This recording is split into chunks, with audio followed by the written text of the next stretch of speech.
শিমুলডাঙ্গা গ্রামটা খুব সুন্দর, চারদিকে ধানক্ষেত আর কাঁচা রাস্তা। এই গ্রামেই থাকে রাহাত আর মিম। মিম, আজ আকাশটা কত সুন্দর দেখছ। হ্যাঁ রাহাত, আজ মনে হয় খুব ভালো দিন হবে। প্রতিদিন সকালে তারা একসাথে স্কুলে যায়, পথে তারা স্বপ্নের কথা বলে। আমি বড় হয়ে ইঞ্জিনিয়ার হতে চাই। আর আমি হতে চাই গ্রামের শিক্ষিকা। হঠাৎ আকাশ কালো হয়ে গেল, ঝড় আর বৃষ্টি শুরু হল। রাহাত সাঁকোটা ভেঙে গেল। ও না, এখন সবাই পার হবে কিভাবে? রাতে সবাই ঘরে বসে চিন্তা করছিল, কিন্তু রাহাত আর মিম চুপ করে থাকল না। মিম, আমরা নিজেরাই সাঁকো বানাব। হ্যাঁ আমরা পারব।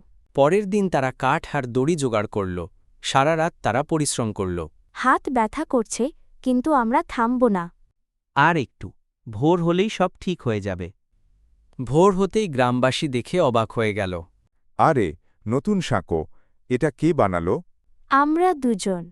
সেদিন সবাই বুঝে গেল, ছোট হলেও সাহস থাকলে বড় কাজ করা যায়। ভয় পেলে কিছুই হয় না। সাহস থাকলে সব সম্ভব।